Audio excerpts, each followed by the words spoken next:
Hi students, আমাৰ last ভিডিঅ'টোত আমি সায়েন্সৰ chapter 5 periodic classification of elements পঢ়িছিলো।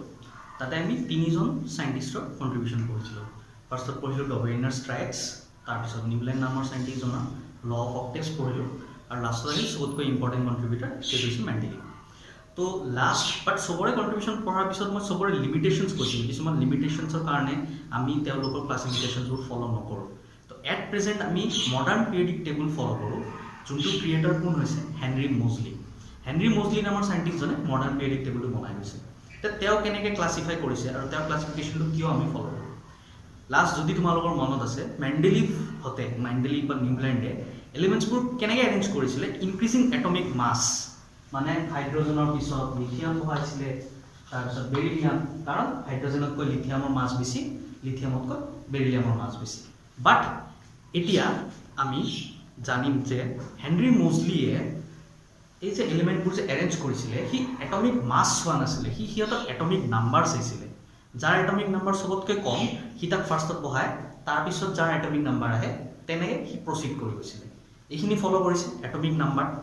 তাৰ উপৰি সি কি ফলো কৰিছে, তোমালোকে ক্লাছ 9ত এটম এটাৰ ষ্ট্ৰাকচাৰ পাইছিলা যে এটমৰ চাৰ্কুলাৰ ষ্ট্ৰাকচাৰ থাকে, কেইটামান শেলছ থাকে।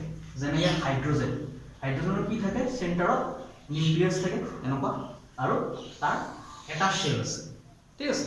তেনেকৈ নেক্সট আহে হিলিয়ামৰো এটা শেল আছে। নেক্সট হিলিয়ামৰ পিছত আহে লিথিয়ামৰ কি থাকে, লিথিয়ামৰ দুটা শেল থাকে। তো ইয়াতে ডিফাৰেন্সটো আহিব। এই বস্তুটো চাইছে কি, কাৰ কিমানটা শেল আছে, এই শেলৰ হিচাপেও কি বহাইছে। যেনেকৈ মই যদি চাব ভাবোঁ, সবতকৈ কম এটমিক নাম্বাৰ আছে হাইড্ৰজেনৰ এটমিক নাম্বাৰ 1। তো ই হাইড্ৰজেনক ফাৰ্ষ্টত বহালে, ঠিক আছে। তাৰপিছত হাইড্ৰজেনৰ পিছত সি হিলিয়ামৰো সেম এটমিক নাম্বাৰ 2 আৰু তাৰ শেল দুটা। তো শেল এটা, তো হিলিয়ামক নেক্সট বহালে সি। হাইড্ৰজেনৰ পিছত হিলিয়াম বহিল। এতিয়া নেক্সট কি বহিছে হাইড্ৰজেনৰ হিলিয়ামৰ পিছত, নেক্সট আহিছে লিথিয়াম, কাৰণ লিথিয়ামৰ শেল দুটা, আৰু লিথিয়ামক সি হাইড্ৰজেনৰ তলত বহাই দিছে। কিয়, সেইটো ৰিজনটো কি, কাৰণ হাইড্ৰজেনৰ আউটাৰমোষ্ট শেলত এটা ইলেক্ট্ৰন আছে আৰু লিথিয়ামৰ আউটাৰমোষ্ট শেলতো এটা ইলেক্ট্ৰন আছে। সেইকাৰণে সিহঁতক সেম গ্ৰুপত এৰেঞ্জ কৰা হৈছে।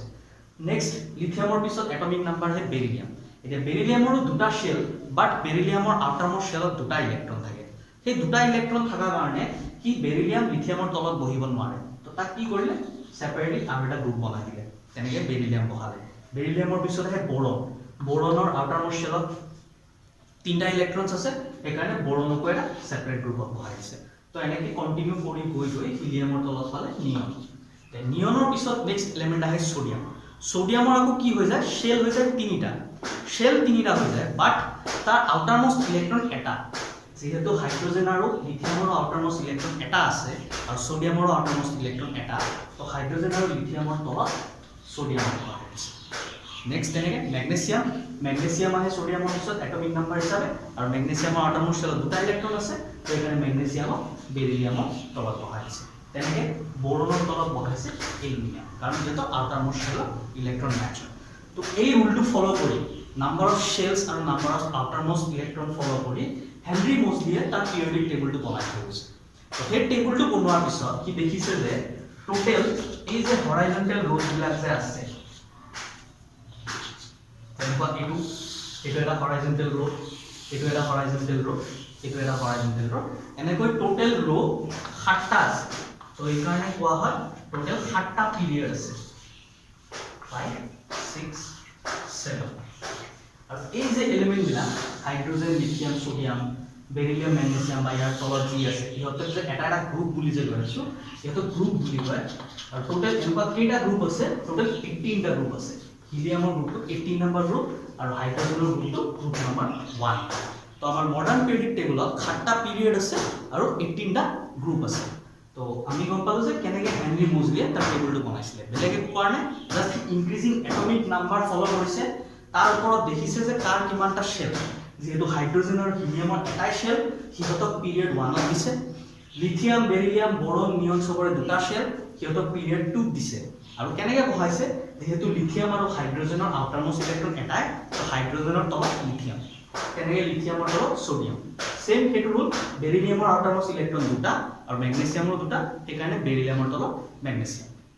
ঠিক আছে তো এনেকে কন্টিনিউ কৰিলো তো ইয়াৰ পৰা আমি কি ক'ব পাৰো যদি ফোৰ্থ পিৰিয়ডত কোনবা এটা এলিমেন্ট আছে যেনে পটাসিয়াম আছে তাৰ মানে আমি ক'ব পাৰো যে পটাসিয়ামৰ শেল টোটাল 4টা আছে কাৰণ যাৰ যিমানটা শেল সি কিমান নাম্বাৰ পিৰিয়ডত থাকিব তো এইখিনিত গল হেনৰি মোজলি ক্লাসিফিকেশন যোনটো আমি এতিয়া ফলো কৰো এতিয়া এই মডাৰ্ন পিৰিয়ডিক টেবুলৰ কিছুমান প্ৰপাৰ্টিজ আছে যেনে ভ্যালেন্সি এটমিক ৰেডিয়াস মেটালিক ক্যাৰেক্টাৰ আমি সেইবোৰ চাব লাগে তো আমি এতিয়া সেইবোৰৰ ওপৰত চাই এতিয়া আমি মডাৰ্ন পিৰিয়ডিক টেবুলৰ কিছুমান প্ৰপাৰ্টিজ পঢ়িব লাগে সবকে ফার্স্ট প্রপার্টিটো হচ্ছে ভ্যালেন্সি এটা ভ্যালেন্সি কাক কয় ভ্যালেন্সি হচ্ছে অ্যাকচুয়ালি প্রত্যেকটা এলিমেন্টৰ আউটাৰমোস্ট শেলত যিমানটা ইলেক্ট্ৰনস থাকে তাক তাৰ ভ্যালেন্সি বুলি কোৱা হয় তো সেইটো বুজিব কাৰণে মই আগতে 1 ৰ পৰা 18 লৈকে এটমিক নাম্বাৰ থাকে এলিমেন্টস বোৰ লিখিছো ফাৰ্ষ্টতে আহে তোমাৰ atomic number 1 hydrogen next atomic number 2 আহে হিলিয়াম তাৰপিছত লিথিয়াম তাৰপিছত বেৰিলিয়াম তাৰপিছত বোৰন Next, number 6 or আহিব carbon, number 7 nitrogen, number 8 oxygen, number 9 fluorine, or number 10 neon. First of all, আমি একেটাৰ কাৰ কিমান ভ্যালেন্সি হেতু জানিল First of all, hydrogen atomic number 1 আৰু আমি জানো যে হাইড্ৰোজেনৰ এটাই শেল আৰু আমি যিবোৰ শেলৰ ৰুল পঢ়িছিলো কোনটো শেলত কিমান ইলেক্ট্ৰনছ থাকিব পাৰে ক্লাস 9 ত আমি সদায় পাইছিলো যে ফাৰ্স্ট শেলত ম্যাক্সিমাম দুটা ইলেক্ট্ৰন থাকিব পাৰে আৰু সেকেন্ড শেলত ম্যাক্সিমাম 8টা ইলেক্ট্ৰন যেহেতু হাইড্ৰোজেনৰ ইলেক্ট্ৰনে এটা আছে তো তাৰ শেলত কেইটা ইলেক্ট্ৰন থাকে এটা এখানে তাৰ ইলেক্ট্ৰনৰ কনফিগাৰেশন কি হয় আমি 1 বুলি লিখো আৰু যেহেতু তাৰ শেলত এটা ইলেক্ট্ৰন আছে তাৰ ভ্যালেন্সি কিমান 1 নেক্সট হিলিয়াম হিলিয়ামৰ কেইটা শেল এটা শেল আৰু তাৰ এটমিক নাম্বাৰ 2 যেহেতু তাৰ এটমিক নাম্বাৰ 2 তাৰ মানে তাতে দুটা ইলেক্ট্ৰন আছে আৰু হিলিয়ামৰ যেহেতু দুটা ইলেক্ট্ৰন আছে আৰু আমি ৰুল মতে কি কৈছো ফাৰ্স্ট শেলত দুটা ইলেক্ট্ৰনে ম্যাক্সিমাম থাকিব পাৰে বাট হিলিয়ামটো কি হৈ যায় হিলিয়ামে এটা স্টেবল কনফিগাৰেশন লৈ লয় যেহেতু তাৰ আউটাৰমোস্ট শেলত দুটা ইলেক্ট্ৰন আছে এখানে তাৰ ভ্যালেন্সি এনা আউটাৰমোস্ট শেলত দুটা তো তাৰ ভ্যালেন্সি 2 বা 0 বুলিও কোৱা হয় ভ্যালেন্সি কাৰণ ই বেলেগৰ লগত ৰিঅ্যাক্ট নকৰে বাট যেহেতু আমি ভ্যালেন্স ইলেক্ট্ৰনছ পঢ়ি আছো যে আউটাৰমোস্ট শেলত কেইটা ইলেক্ট্ৰনছ আছে তো তাৰ আউটাৰমোস্ট শেলত ইলেক্ট্ৰন আছে দুটা নেক্সট আহিব লিথিয়াম লিথিয়ামৰ এটমিক নাম্বাৰ 3 আৰু তেনেহলে তাৰ ইলেক্ট্ৰনছ কেটা হ'ব টোটাল 3টা তো 3টা ইলেক্ট্ৰনছ হলে তাৰ ইলেক্ট্ৰনিক কনফিগাৰেশনটো কি হ'ব আমি কি পাইছো ফাৰ্স্ট শেলত কেটা থাকিব পাৰিব দুটা ইলেক্ট্ৰন তো প্ৰথম শেলত দুটা ইলেক্ট্ৰন দিব আৰু আমি জানো যে লিথিয়ামত দুটা শেল আছে তো তাৰ সেকেন্ড শেলত কেটা ইলেক্ট্ৰন দিম যেহেতু তাৰ টোটাল 3টাই আছে দুটা যদি মই ফাৰ্স্ট শেলত দি দিও তেনেহলে সেকেন্ড শেলত অবিয়াসলি এটা ইলেক্ট্ৰন দিম আৰু তাৰ আউটাৰমোস্ট শেল কোনটো হয় তাৰ সেকেন্ড শেলটো আউটাৰমোস্ট শেল মানে যোনটো সবতকৈ বাহিৰত থাকে তো আউটাৰমোস্ট শেলত তাৰ কেটা ভ্যালেন্স ইলেক্ট্ৰনছ আছে এটো হৈছে এটা তো তাৰ ভ্যালেন্সি কিমান হয় লিথিয়ামৰ সদায় এটা কাৰণ আউটাৰমোস্ট শেলত এটা ইলেক্ট্ৰন আছে তেনেকে বেৰিলিয়ামৰ এটমিক নাম্বাৰ 4 তাৰ মানে নাম্বাৰ অফ ইলেক্ট্ৰনছ 4 তো তাৰ ফাৰ্স্ট শেলত দুটা ইলেক্ট্ৰন আৰু সেকেন্ড শেলত দুটা ইলেক্ট্ৰন তাৰ মানে তাৰ ভ্যালেন্সি কিমান 2 সেম বোৰন এটমিক নাম্বাৰ 5 মানে নাম্বাৰ অফ ইলেক্ট্ৰনছ 5 ফাৰ্স্ট শেলত দুটা ইলেক্ট্ৰন আৰু সেকেন্ড শেলত তিনিটা ইলেক্ট্ৰন তো বোৰনৰ ভ্যালেন্সি কিমান 3 কাৰ্বনৰ atomic number 6 number of electrons 6 first শেলত দুটা ইলেক্ট্ৰন সেকেন্ড শেলত 4টা ইলেক্ট্ৰন তো তাৰ ভ্যালেন্সি কিমান 4 দেন নাইট্ৰোজেনৰ ফাৰ্স্ট শেলত দুটা ইলেক্ট্ৰন সেকেন্ড শেলত 5টা ইলেক্ট্ৰন তো তাৰ ভ্যালেন্সি 5 অক্সিজেন ফাৰ্স্ট শেলত দুটা নেক্সট সেকেন্ড শেলত 6টা তো তাৰ ভ্যালেন্সি 6 ফ্লোৰিন ফাৰ্স্ট শেলত দুটা সেকেন্ড শেলত 8টা তো তাৰ ভ্যালেন্সি 7 নিয়ন ফাৰ্স্ট শেলত দুটা সেকেন্ড শেলত 8টা তো ইয়াৰ ভ্যালেন্সি 8 বুলিও কয় বা 0 বুলিও কোৱা হয় হেতু কিয় কাৰণ কি নবেল গ্যাসবোৰৰ ভ্যালেন্সি 0 থাকে কাৰণ কিতে বেলেগৰ লগত ৰিঅ্যাক্ট নকৰে তো আমি কি কম পালো যে আউটাৰমোস্ট শেলত যিমানটা ইলেক্ট্ৰন থাকে তাক ভ্যালেন্সি বুলি কয় এটা আউটাৰমোস্ট শেলৰ তুমি কনফিগাৰেশনটো উলাই গল ইলেক্ট্ৰনিক কনফিগাৰেশন ফার্স্ট শেলত দুটা থাকে সেকেন্ড শেলত কেটা থাকে সেই হিচাপে তুমি আউটাৰমোস্ট ইলেক্ট্ৰনছ কাৰ কিমান আছে ওলাব পাৰিবা তো এনেকে গোটেইটা তুমি ওলাব পাৰিবা বাট আমাৰ ইয়াতে কাৰ কিমান ভ্যালেন্সি হেতু নুখুদে আমাৰ কোৱেশ্চন কি খুদিব তুমি যদি মডাৰ্ন পিৰিয়ডিক টেবলটো ষ্টাডি কৰা এটা পিৰিয়ডত যদি তুমি লেফটৰ পৰা ৰাইট লৈকে যোৱা তেনেহলে ভ্যালেন্সিত তুমি কি চেঞ্জ দেখা পাবা ভ্যালেন্সি বাঢ়ে নে কমে আমাৰ কোৱেশ্চনটো তেনেকুৱা তো তাৰ কাৰণে মই এটা টিপ কি দিম যে তোমালোকে এটা পিৰিয়ড আৰু এটা গ্ৰুপ পুৰা মুখস্থ কৰিবা পিৰিয়ডটো কি আছে যেনে থাৰ্ড পিৰিয়ড P3 বুলি লিখো P3 এর প্রথম এলিমেন্ট হৈছে sodium then magnesium aluminium silicon phosphorus sulphur chlorine এইখিনি লাগে তোমালোকে মনত ৰাখা সোডিয়ামৰ পৰা ক্লোৰিন লৈকে কি এলিমেন্ট আছে ঠিক আছে এটো হ'ল পিৰিয়ড 3 আৰু গ্ৰুপ কোনটো মনত ৰাখিবা গ্ৰুপ 1 টো সদায় মনত ৰাখিবা লিথিয়াম সোডিয়াম আৰু পটাছিয়াম এই তিনটা মনত ৰাখিলে হ'ল তাতকৈ বেছি মনত ৰাখিব নালাগে এতিয়া আমি প্ৰপাৰ্টিজ এই তিনটা এই পিৰিয়ড আৰু এই গ্ৰুপটোৰ ওপৰত যি প্ৰপাৰ্টিজ পঢ়িম সব পিৰিয়ড আৰু সব গ্ৰুপত সেম প্ৰপাৰ্টিজে এপ্লাই হ'ব যেনেকৈ তোমাক কোৱেশ্চন সুধিব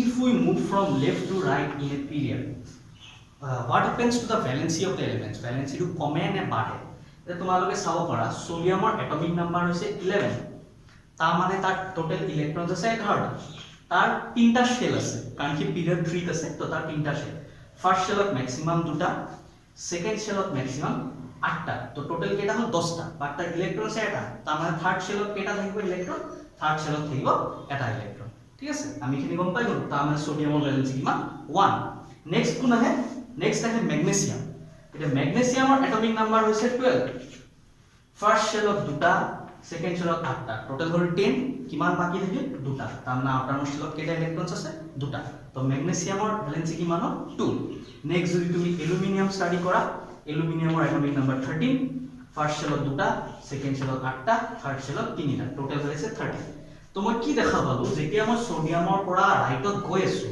ভ্যালেন্সি 1 কে বাঢ়ি গৈ আছে তো হেতুৱে আমাৰ আনসাৰ আমাৰ কোৱেশ্চনত খুদিব যে when we move along a period from left to right what happens to the valency আমাৰ আনসাৰ হ'ল যে যেতিয়া মই লেফটৰ পৰা ৰাইট লৈকে মুভ কৰো এটা পিৰিয়ডত তাৰ ভ্যালেন্সি বাঢ়ি গৈ থাকে সদায় ইনক্ৰিজ হয় সেইখিনি আনসাৰ তো এটো হ'ল নেক্সট কোৱেশ্চন খুদে what happens to the valency when we move from top to bottom in a group top কোন আছে লিথিয়াম সোডিয়াম বা পটাছিয়াম তাৰ তলত আৰু আছে তো খুদিব যে তলত যদি গৈ থাকো ওপৰৰ পৰা তেতিয়া ভ্যালেন্সি কি হয় তো আমি চাও লিথিয়ামৰ এটমিক নাম্বাৰ হৈছে 3 হোৱাৰ লগে লগে তাৰ দুটা শেল কাৰণ কি পিৰিয়ড 2 আছে ফাৰ্স্ট শেলত দুটা ইলেক্ট্ৰন আৰু সেকেন্ড শেলত এটা তাৰ মানে তাৰ ভ্যালেন্সি কিমান 1 সোডিয়ামৰ এটমিক নাম্বাৰ হৈছে 11 তাৰ তিনটা শেল ফাৰ্স্ট শেলত এটা দুটা ইলেক্ট্ৰন সেকেন্ড শেলত 8টা থাৰ্ড শেলত এটা তাৰো ভ্যালেন্সি কিমান 1 নেক্সট পটাছিয়ামৰ এটমিক নাম্বাৰ হৈছে 19 তাৰ ফাৰ্স্ট শেলত দুটা ইলেক্ট্ৰন সেকেন্ড শেলত 8টা থাৰ্ড শেলত 8টা আৰু ফোৰ্থ শেলত এটা তাৰ মানে আউটাৰমোস্ট শেলত এটা ইলেক্ট্ৰন আছে তাৰ মানে ইয়াৰো ভ্যালেন্সি কিমান 1 তো মই কি দেখিলো যে লিথিয়াম সোডিয়াম পটাছিয়াম বা তাৰ তলত যি আহিব সবৰে ভ্যালেন্সি 1 এ পাম তো মোৰ আনসাৰটো কি হ'ব যে এটা গ্ৰুপত যদি মই টপ টু বটম যাও তাৰ ভ্যালেন্সি কি চেঞ্জ দেখা পাও আমাৰ আনসাৰ হ'ব যে ভ্যালেন্সিটো সদায় সেম থাকে এটা গ্ৰুপত সেই বুলি গ্ৰুপ 1 ত 1 আছে বুলি গ্ৰুপ 2 টো 1 নাথাকে ভ্যালেন্সি গ্ৰুপ 2 কাৰণে বেলেগ ভ্যালেন্সি হ'ব পাৰে বাট কৈছো যে যদি টপ টু বটম যাও সেই গ্ৰুপটো যি এলিমেন্ট নোলোৱা কিয় তাৰ ভ্যালেন্সি বাকি কেইটাৰ লগত মিলিব ঠিক আছে তো আমাৰ আনসাৰ হৈ গল ইয়াতে আমাৰ কোৱেশ্চন দুটা আৰু কি আছিল যদি মই এটা পিৰিয়ডত লেফট টু ৰাইট যাও ভ্যালেন্সি কি হয় তো তাতে মই ক'লো যে ভ্যালেন্সি বাঢ়ে আৰু ৰিজনটো দেখালো আৰু এটা গ্ৰুপত যদি টপ টু বটম যাও তেতিয়া ভ্যালেন্সি কি হয় তেতিয়া ভ্যালেন্সি সেম থাকিব এইখিনি বস্তু জানিব নেক্সট টপিক আমাৰ আহে এটমিক ৰেডিয়াস এতিয়া এটমিক ৰেডিয়াস কাক কয় আমি দেখিছো যে এটমৰ ষ্ট্ৰাকচাৰ সদায় কি সাৰ্কুলাৰ তো সাৰ্কুলাৰ ৰেডিয়াস সবে জানা মই যদি এই নিউক্লিয়াছৰ সেন্টাৰ পৰা আউটাৰমোস্ট শেল লৈকে এটা লাইন টানি দিও ইয়াক কি বুলি কোৱা হ'ব ইয়াক কোৱা হ'ব ৰেডিয়াস যেহেতু প্ৰত্যেকটা এটমে এনেকুৱা ষ্ট্ৰাকচাৰত হয় তো প্ৰত্যেকটা এটমৰ কাৰবাৰ যদি দুটা শেল থাকে এই নিউক্লিয়াছৰ পৰা আউটাৰমোস্ট শেল লৈকে যোনটো লাইন হ'ব তাক কোৱা হ'ব এটমিক ৰেডিয়াস তো প্ৰত্যেকটা এলিমেন্টৰ কাৰণে সাইজবোৰ বেলেগ বেলেগ হ'ব কাৰণ কাৰো সাৰ্কেলে সেম নাথাকে ঠিক আছে তো আমাক মেইনলি খুদিব যে সেম আপৰ নিচিনা ভ্যালেন্সি নিচিনা যেটা পিৰিয়ডত যদি মই লেফট টু ৰাইট যাও এটমিক ৰেডিয়াসটো কি হয় বাঢ়ে নে কমে আৰু এটা গ্ৰুপত যদি মই টপ টু বটম যাও এটমিক ৰেডিয়াসটো কি হয় বাঢ়ে নে কমে ফাৰ্স্টত মই এবাৰ গ্ৰুপৰটো ষ্টাডি কৰো কাৰণ সেইটো অলপ বুজাই দিছি লিথিয়াম আছে ফাৰ্স্ট গ্ৰুপত আৰু সেকেন্ড পিৰিয়ডত পটাছিয়াম আছে পিৰিয়ড 4 দে মই কি কৈছিলো যোন যিমান পিৰিয়ডত থাকে তাৰ কিমানটা শেল আছে লিথিয়ামৰ কেটা শেল আছে সেকেন্ড পিৰিয়ডত তো তাৰ দুটা শেল সোডিয়ামৰ থাৰ্ড পিৰিয়ড তিনটা শেল পটাছিয়াম फोर्थ पिरियड तो तार शेल केटा হৈ যাব চাৰিটা শেল তো obviously শেল বাঢ়িলে সাইজ বাঢ়িব না ডাইৰেক্টলি গম পাই দেখি পেলে যে সাইজ বাঢ়ি যায় আছে তা মানে এটা গ্ৰুপত টপ টু বটম যেতিয়া মই গৈ আছো এটমিক ৰেডিয়াসটো কি হৈ যায় আছে লাহে লাহে বাঢ়ি গৈ আছে ৰিজন কি কাৰণ এটা গ্ৰুপত টপ টু বটম যেতিয়া মই যাও যিমান মই তলত যাম কিমান মোৰ নাম্বাৰ অফ শেলস বাঢ়ি যাব আৰু শেলস বাঢ়িলে obviously এটমিক সাইজ বাঢ়িব তো এইটো কনসেপ্ট ইজি আছে এটা নেক্সট বস্তু খুদে যে সোডিয়ামৰ পৰা ক্লোৰিন লৈকে যদি যাও মানে খুদিব এনেকে যে এটা পিৰিয়ডত যদি লেফটৰ পৰা ৰাইট লৈকে যাও তেতিয়া হলে এটমিক ৰেডিয়াসটো কি হয় মই জাস্ট সোডিয়ামৰ পৰা ক্লোৰিন লৈকে গৈ পেলে এক্সাম্পলটো বুজাইছো সো সোডিয়াম পিৰিয়ড 3 আছে, মেগনেছিয়াম পিৰিয়ড 3, এলুমিনিয়াম পিৰিয়ড 3, সব পিৰিয়ড 3 মানে সবৰে তিনটা শেল আছে না। তো তিনটা শেল যদি আছে ইহঁত ইকুৱেল হ'ব লাগিছিল সাইজত, এটমিক ৰেডিয়াছ সেম হ'ব লাগিছিল, বাট সেম নহয়। ৰিজনটো কি? সাপোজ সোডিয়ামৰ স্ট্ৰাকচাৰটো মই লওঁ, সোডিয়ামৰ তিনটা শেল, এই আউটাৰমোষ্ট শেলৰ যোনটো ইলেক্ট্ৰন আছে, এই ইলেক্ট্ৰনবোৰক কোনে টানে? একচুৱেলি প্ৰটনছে টানে, যিবোৰ পজিটিভ চাৰ্জ আছে, আৰু সেই প্ৰটনবোৰ ক'ত থাকে?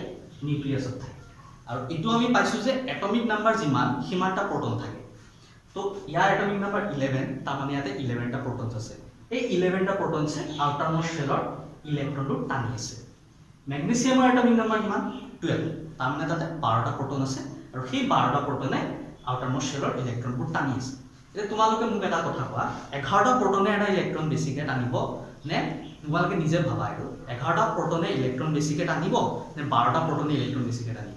অবভিয়াছলি 12টা প্ৰটনে ফ'ৰ্চটো বেছি দিব, বেছি জোৰে টানিব পাৰিব 12টা প্ৰটনে। তো যদি তুমি 12টা প্ৰটনে বাহিৰৰ ইলেক্ট্ৰনটো চবতকৈ জোৰে জোৰে টানি আছে, তো ওচৰ চাপি আহিব নে ইলেক্ট্ৰনটো? অবভিয়াছলি।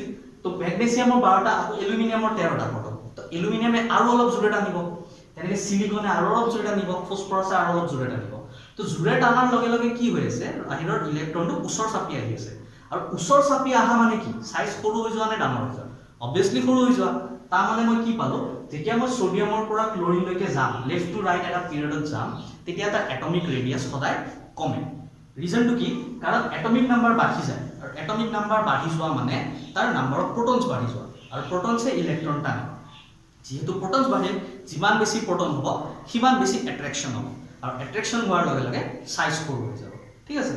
তো আমি পালো যে এটা পিৰিয়ডত যদি মই লেফ্ট টু ৰাইট যাওঁ, এটমিক ৰেডিয়াছ সদায় কমে। ৰিজন হ'ল কাৰণ এটমিক নাম্বাৰ বাঢ়ে, আৰু এটা গ্ৰুপত যদি মই টপ টু বটম যাওঁ, এটমিক ৰেডিয়াছ সদায় বাঢ়ে, কাৰণ নাম্বাৰ অফ শেলছ বাঢ়ি যায়। এতিয়া আমাৰ এটা লাষ্ট টপিক আছে, সেইটো হৈছে মেটেলিক কেৰেক্টাৰ। এটা পিৰিয়ডত বা গ্ৰুপত মেটেলিক কেৰেক্টাৰ কেনেকৈ চেঞ্জ হয়?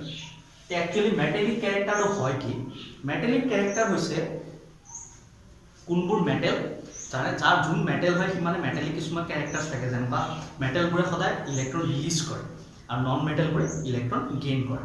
তো কোনোবা এটা এলিমেণ্টে যদি ইলেক্ট্ৰন ৰিলিজ কৰি আছে, সি মেটেলিক কেৰেক্টাৰ দেখায়, আৰু কোনোবা এটা এলিমেণ্টে যদি ইলেক্ট্ৰন গেইন কৰি আছে, সি নন মেটেলিক কেৰেক্টাৰ দেখায়। তো আমাৰ কুৱেশ্যন আহে যে এটা পিৰিয়ডত যদি মই লেফ্ট টু ৰাইট যাওঁ, তেতিয়া মেটেলিক কেৰেক্টাৰটো কি হয়, বাঢ়ে নে কমে? মই একদম চিম্পল লেংগুৱেজত তোমালোকক বুজাব বিচাৰিছোঁ। সোডিয়াম তোমালোকে মোষ্ট প্ৰবলি জানা, সোডিয়ামে সদায় Na+ আয়ন ফৰ্ম কৰে।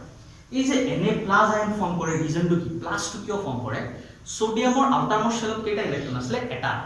সেই ইলেক্ট্ৰনটো সি সদায় এৰি দিব বিচাৰে, কাৰণ সি ষ্টেবল ইলেক্ট্ৰনিক কনফিগাৰেশ্যন পাব বিচাৰে। যেহেতু সি এটা ইলেক্ট্ৰন এৰি দিয়ে, তাৰমানে এটা নিগেটিভ চাৰ্জ তাৰ কমি গ'ল। নিগেটিভ চাৰ্জ কমি যোৱা মানে এটা পজিটিভ চাৰ্জ তাৰ আহি যায়, সেইকাৰণে তাক প্লাছ লিখে। আৰু ক্লোৰিনৰ আউটাৰমোষ্ট শেলত কেইটা ইলেক্ট্ৰন থাকে? 17টা ইলেক্ট্ৰনছ থাকে। 2, 8, 7, সৰি আউটাৰমোষ্ট শেলত 7টা থাকে। তাৰ ইলেক্ট্ৰনিক কনফিগাৰেশ্যন 2.8.7। যেহেতু তাৰ আউটাৰমোষ্ট শেলত 7টা ইলেক্ট্ৰন আছে, সি এটা ইলেক্ট্ৰন গেইন কৰিব বিচাৰে, তেতিয়াহে সি ষ্টেবল কনফিগাৰেশ্যন পাব। আৰু যদি এটা ইলেক্ট্ৰন গেইন কৰে, মানে সি এটা নিগেটিভ চাৰ্জ গেইন কৰি আছে, সেইকাৰণে ক্লোৰিনত আমি সদায় কি লিখোঁ? Cl-। তো আমি কি গম পালোঁ যে যোনবোৰ এলিমেণ্টত আমি এটা প্লাছ চাইন দিওঁ, এটা বা দুটা, +2, +3, +d লিখোঁ, সিহঁতে ইলেক্ট্ৰন এৰি দিয়ে, আৰু যোনবোৰত মাইনাছ লিখোঁ সিহঁতে ইলেক্ট্ৰন গেইন কৰে। তো ডাইৰেক্টলি গম পায় সোডিয়ামটো প্লাছ হয়, ক্লোৰিনটো মাইনাছ হয়, সি ইলেক্ট্ৰন এৰি দিয়ে। আৰু মই কৈছোঁ যে ইলেক্ট্ৰন এৰি দিয়াটো কাৰ কেৰেক্টাৰ? মেটেলৰ কেৰেক্টাৰ, আৰু ইলেক্ট্ৰন গেইন কৰাটো নন মেটেল কেৰেক্টাৰ। তাৰমানে মই কি পালোঁ? সোডিয়াম এটা মেটেল আৰু ক্লোৰিন এটা নন মেটেল। তো তোমাক কুৱেশ্যনটো কি সুধিছিলে যে এটা পিৰিয়ডত যদি মই লেফ্ট টু ৰাইট যাওঁ, মেটেলিক কেৰেক্টাৰটো কি হয়?